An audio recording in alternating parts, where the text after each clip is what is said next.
Hi everyone, so we're starting a new book this week and it is called The Paninis of Pompeii.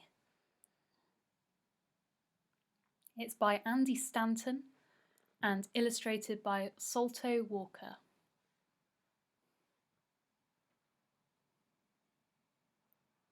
Caecilius and his family. Now, back in Roman times there lived a fat merchant by the name of Caecilius Maximus Panini. Caecilius was so fat that he looked a bit like a large football with a face on top. And this is what the name Caecilius means. Large football with a face on top. Caecilius had a lovely wife called Vesuvius, which means woman married to a guy who looks like a very large football with a face on top. He had a little son called Filius, which means Filius.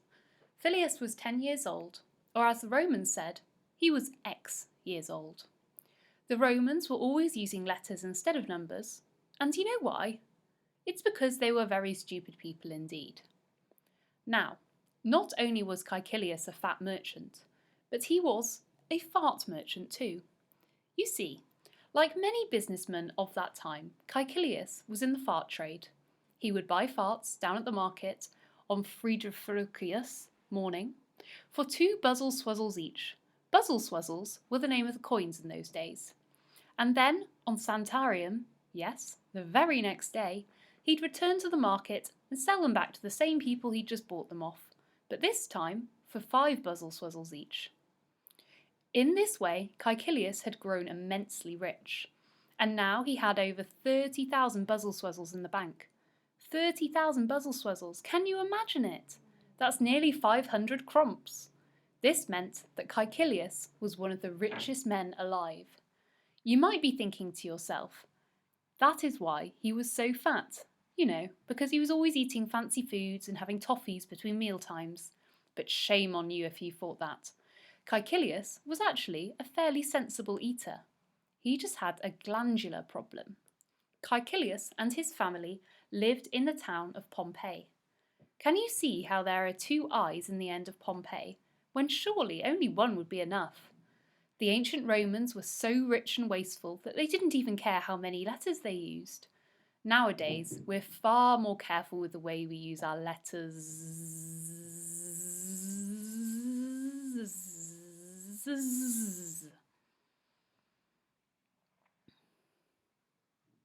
Life in Pompeii. Pompeii was a very nice town. There were some impressive buildings and public spaces and a man who could make amazing animal noises simply by getting an animal and pulling its tail really hard. But there was one problem with living there. You see, there was a big volcano right next door to it. I don't like the look of that volcano, said Caecilius one morning, looking out of the window by standing near the window and pointing his face in the right direction and looking out of the window. It could go off at any moment. Mother, said Filius, who was a bright and curious child, what is the name of that volcano? No one knows, replied Vesuvius. But your father is quite correct about it being a terrible menace. Only the other day I saw some pizzas come flying out of it, and quite a few mirror men into the bargain. Not those blasted mirror men again. There seem to be more of them every year, said Caecilius. Filius, my boy, can you go and fetch my sandals? I forgot to bring them inside, and I'm afraid they're being eaten or worn by dogs.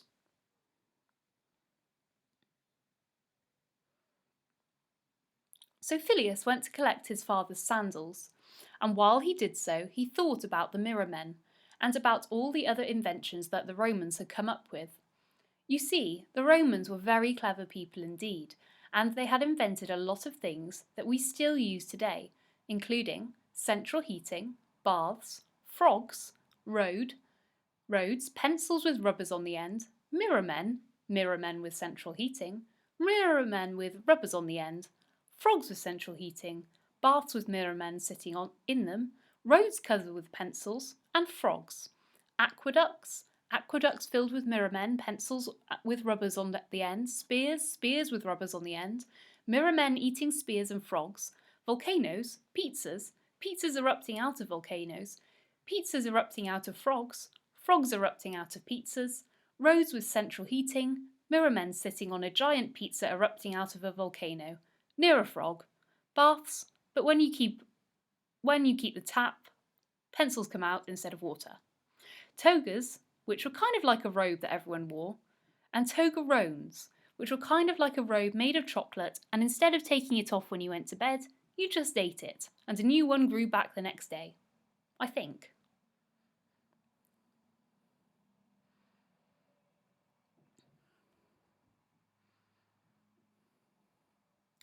Some of the inventions were useful, e.g., for example, pencils with rubbers on the end, and some were brilliant, e.g., pizzas and frogs, and some were terrible, e.g., volcanoes, and some were a mixture of brilliant and terrible, e.g., pizzas erupting out of volcanoes because someone could get hurt, or even if they didn't, even if the pizzas didn't land on you and burn your face off, even if it landed on the ground, would you want to eat a pizza that had landed on the ground? At the very least, it would be quite dusty. And some were just, no one really understands them at all, e.g., mirror men. Most of the time, it was brilliant being a Roman, because the Holy Roman Empire ruled the world. And if you were Roman, you were allowed to do an army and go to any country you liked and kick people. But some of the inventions were more trouble than they were worth and had gotten out of hand. The mirror men in particular were very bothersome. One night, French adverbial needs a comma after it, Caecilius was having a bath and he found about 30 of the things sitting there holding pencils with rubbers on the end. The next night, there were more like 40 mirror men in there with him, and the night after that, there were nearly 70,000. There were so many mirror men that Caecilius could hardly fit in the tub to have a bath, and he just had to lick himself clean, like a cat, or an ice cream that has somehow learnt to lick its own body to survive. And to make matters worse, while he was licking himself clean, a nearby volcano, not the main one, but another one, exploded in a shower of pizzas, frogs, central heating, roads, aqueducts, and yet more mirror men. Drat and figs, yelled Caecilius, kicking the bathtub out of the window and into the garden, where it landed on Caecilius's head. Even though he was actually the one standing in the bathroom who had kicked the bathtub out of the window in the first place, so I don't know how that happened. Probably just physics wasn't very proper in those times. Ow! Cried Caecilius, rubbing his head with a pencil with a rubber on the end.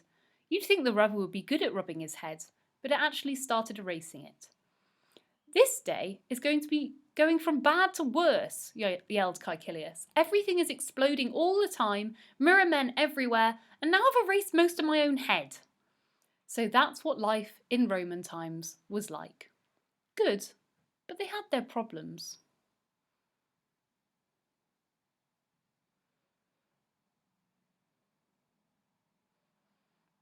And we'll carry on with this tomorrow. Hope you've enjoyed it so far.